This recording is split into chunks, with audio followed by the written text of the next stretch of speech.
On Sunday in the Country, of course, we every week have Willie Hallihan on, Willie from sportingacause.com. That is sportingacause.com. And since I found out about that, I go there and I check it on a weekly basis. Actually, twice a week. I check it on a Sunday and then I check it again on a Wednesday. We are getting into the slower season right now, but boy, is it full of things to do. Willie, nice to speak to you again today. Likewise, Marshall. Thanks for having me on. You know, really, I've made it a habit now when I find websites that do have things that you don't find anyplace else. I like to check in on them twice a week. And yeah, even though we're going into the heart of winter where a lot of things aren't going on, I think it's pretty cool the way you have the website sportingacause.com set up where you can go by all events or some events, and they're all in chronological order and they all have tons of information. Well, thank you, and thank you for checking it out on a regular basis. That's the whole purpose of it. You know, there are a lot of things going on. You know, it's one of my fears of having a sports-related site was that if people weren't into sports themselves, then they might not feel there's anything in there for them. But some of the sports events are not participatory necessarily. Some of them are. Where a running event, for example, you pay your fee, you run in it, and that's the fundraiser. But there are some events that are spectator sports, like Jump Fest or some of the other things going on. The Bond Spiels that I've talked about a little bit in Norfolk, the curling competitions. So there are things to do, and there are plenty of causes. Sometimes, although the event might not resonate with you, the cause that's benefiting from it does, and it's an opportunity to contribute or at least find out what's going on. Well, you know, it's funny. You'd be surprised how many people are interested in sports events. Maddie McAvoy's son, and Maddie is not the hugest sports fan, but when it's soccer season, he plays soccer. She's a soccer fan, and he plays hockey now for Salisbury, and they were out playing, and she actually videoed him racing down the ice and scoring a goal. So, oh, nice. You know, sports is a lot like performing here. When you've got a family and you've got family members that participate in it, people all of a sudden become very interested in sports. Not only the games, but the fundraisers and how to fund the teams and things. Yeah, no, it's absolutely true. You go to an event, and if you have children, say someone has 3 or 4 children, you're an active family, and each one goes and gets interested in a different sports or a sport or activity. All of a sudden, you're going to karate tournaments and basketball games and everything else. Where before that, you couldn't have cared less about any of those. But you're made to be interested, and that's good. That's great. So I see. It was the way in my family. My brother Mitchell, my brother Mark, my sister Milan, all sports. My mother was glad when I came along because I just like to eat. And I used to like to watch sports. Well, there's a lot to be said about gathering for dinner, too. That is right. All right, let's take a look what you've got. Okay, well, as you said, things are slowing down quite a bit, partially because of the time of year, but the holidays tend to slow things down, too, because people have got other things going on. Yesterday, there was Santa Made Me Do It 5K, the interestingly named race down in Bethlehem. Very successful. That's been running for a while. This coming Saturday, the 15th, there are a couple more sort of holiday-themed runs. There's the Jingle Bell Free Run up at the Berkshire Running Center. That's a store up in Pittsfield, Mass. I've spoken to them before. They're very active because they're involved in running apparel and so forth. They also help organize runs and help fundraising events too. But that's a free run, but people are asked to bring a toy or cash for the Eagle Santa Toy Fund. The Eagle refers to the Berkshire Eagle, the newspaper up there, and they, believe it or not, the Eagle Fund raises about $45,000 a year for toys, and probably other things too for children in the Upper Berkshire County area. And also next Saturday is the Norfolk Pub 10-mile road race. Now, why someone decided to have a race in Norfolk, of all places, in the wintertime, I don't know, but it's been around for a long time. It gets a great turnout. People bundle up for it, and it's a highly successful race, and part of the proceeds from that go to the USA Track and Field organization, kind of the overriding entity in the running world for some of their youth programs. And then there's kind of a hiatus for a couple of weeks. The December 28th and 29th, that's a Friday and Saturday, that's the weekend of the kids' Christmas vacation. SWASA, Salisbury Winter Sports Association, is having its annual junior ski jump camp. It's a 2-day affair where children 7 years old or older can come and learn how to ski jump. We have 3 hills. If any parents are listening, we don't send them off the big hill right away.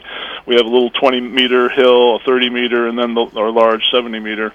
But they learn on the little one, a little hill. They learn. It helps if your child is interested. It helps if they're already have been on skis, because they're asked to bring their downhill skis and boots and a helmet. The helmet is required. No poles. You don't need any poles. And they start off very gently. They'll just have the youngsters ski down the landing hill of the 20. It's a very gradual slope, and then when they're confident, they might go off the little hill, and it's a progression like you learn anything. But we'll get 35. Sometimes I think a record is like 40 children that came out for the jump, which is remarkable for a sport that's, well, quite honestly, it's a fringe sport. It's not in the mainstream of people's attention like some of the other sports. But, and as I said before, not every kid wants a sport where you leave the ground at some point while you're doing it.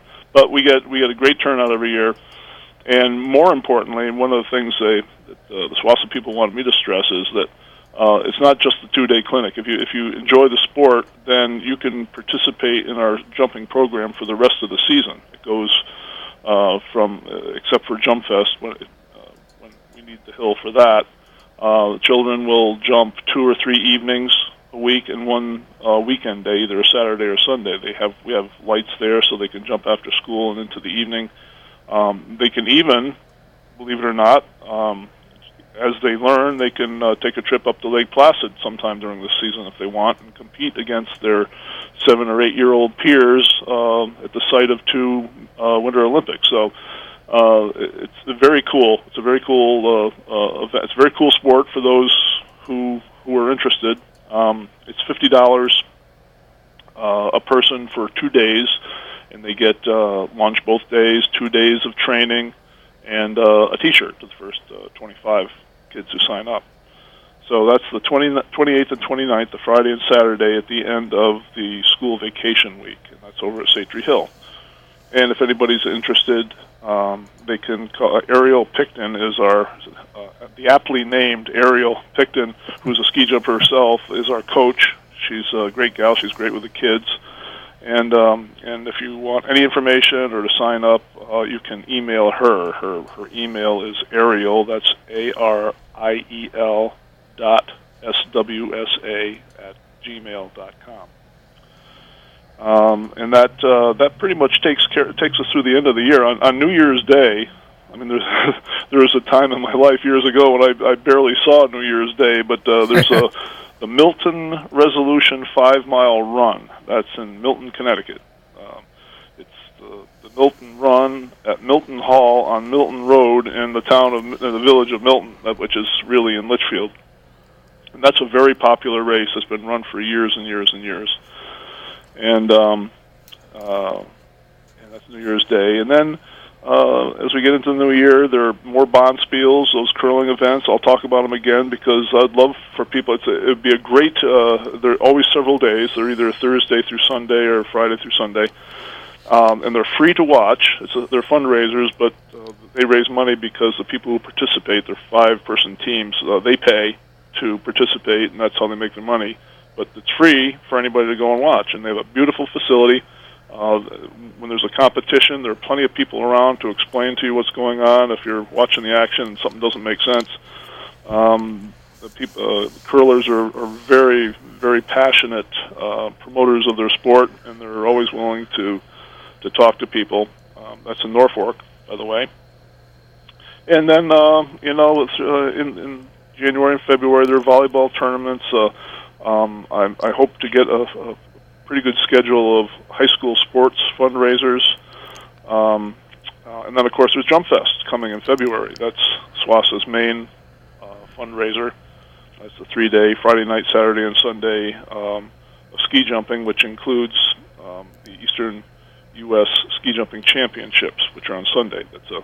It's a required jump for kids in the East who are vying to make the junior national team, which is the next lowest step below the Olympics. And I tell people, and I write it in our publicity, that when you go to watch ski jumping at SWASA, you're going to see future Olympians, because the Eastern jumpers are very good. In the Sochi Olympics in Russia, there are 4 slots for American jumpers, and 3 of them were Eastern jumpers, and all 3 of them had jumped in Salisbury every year. We watched them grow up. We watched them from being little kids to as soon as they were competent enough to jump the big hill. We watched them make the junior nationals at Salisbury, because the team is always named after our jump. They pick the team after the conclusion of Jump Fest.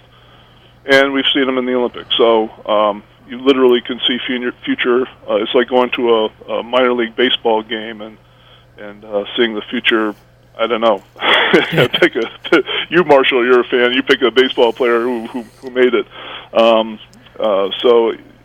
Well, it's like seeing Willie Hahn here, who came from Housatonic Valley Regional High School, is a star at UConn, and he's going to be drafted by the major leagues. Yes, yeah, and so deserving too. Yeah. He's a hustler. So anyway, people don't always realize that it's not just a rinky-dink jump. It's extremely important in the whole ski jumping world. Salisbury, we won the Hill of the Year award one year, so we're well respected in nationally in the ski jumping world, and we get great athletes, future Olympians, and it's worth checking out. So that's in February, the weekend after the Super Bowl. So we got lots coming up. Of course, nothing's as busy as it is in the summer, but we got plenty to do. All right. Now, very quickly before we go, I can't believe it's the 4th annual already for SWASA. The White Hart has that dinner coming up for the Salisbury Winter Sports Association. Oh, yeah. Thank you for mentioning that. There's the White Hart, bless their hearts, put on the chicken pot pie dinner to benefit SWASA. It's a sports-related fundraiser of sorts. It's the 20th, Thursday the 20th of December, and the White Hart gives us all the proceeds. It's like $30 a person. You get the pot pie, and it's a full dinner, and they give us all the proceeds, not just the profits from it, which it's a big difference there. And the Housatonics come and perform. And in this busy time of year, they take the time out from their lives to come and entertain us, and it's great. And if you're not in the Christmas spirit by then, the White Hart always is decorated in fine holiday fashion, and that hunt room is always well decorated. There's a fire going in the fireplace. The problem is that there's limited seating. They can only accept, I think, 50, maybe 52 or so reservations. So if you're interested, and they always end up turning a handful of people away, which is too bad, but that's the way it has to be. So if anybody's interested, there'll be quite a few of us SWASA directors go, and friends and so forth. So it fills up rather quickly, but there's still plenty of seating now. You can call the White Hart. That's 860-435-0030 to make a reservation, and hope to see you there. It's a fine time. It's a perfect time of year, and holiday music from the Housatonics, and great food, and it helps out SWASA. It helps our youth skiing programs. All right, Willie, another week come and gone. Yep. Scary, isn't it? It is. Very scary. Thank you, Marshall, so much for having me on. All right, we'll speak to you next week. Take care.